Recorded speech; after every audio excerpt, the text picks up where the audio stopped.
प्रशिक पडवेकर हा प्रशांत कोरटकरचा साथीदार, हा त्यांना गुरु मानतो, मार्गदर्शक मानतो, हा त्यांच्या सोबत होता अशी माहिती आहे.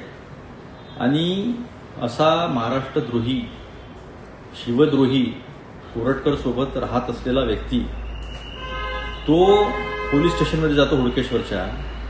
त्याची चौकशी तू का प्रशांत कोरटकरला मदत केली, कशी मदत केली, कसे तेलंगणात पळून गेले हे विचारण्यापेक्षा ते आम्ही जे शिवप्रेमी आहोत त्यांच्यावर गुन्हा दाखल करण्यासाठी तिथे तक्रार दाखल करतात आणि त्याची तक्रार घेतली जाते. ही महाराष्ट्राची शोकांतिका आहे. जी माहिती आली ती त्याच्यावर मी देवेंद्र फडणवीसांना प्रश्न विचारला होता, कारण ते गृहमंत्री आहेत, ते मुख्यमंत्री आहेत आणि नागरिक म्हणून आणि एका राष्ट्रीय पक्षाचा प्रवक्ता कार्यकर्ता म्हणून तो माझा अधिकार आहे प्रश्न विचारण्याचा. तो माझा नॅचरल राईट आहे. तो माझा संविधानिक अधिकार आहे. ते विचारल्यानंतर सगळीकडे गुन्हे दाखल करण्याचा जो प्रयत्न होत आहे तोच दिसतो आहे की सत्तेची अरेरावी आणि सत्तेचा माज कसा भाजपच्या कार्यकर्त्यांमध्ये सगळ्यांमध्ये आलेला आहे.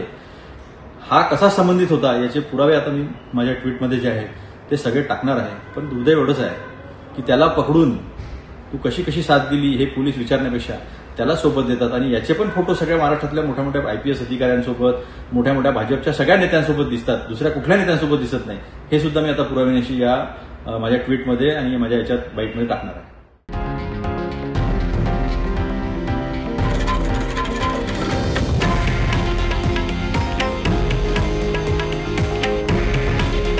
हे आहे देशातील नंबर 1 न्यूज नेटवर्क आणि आपण पाहत आहात TV9 मराठी.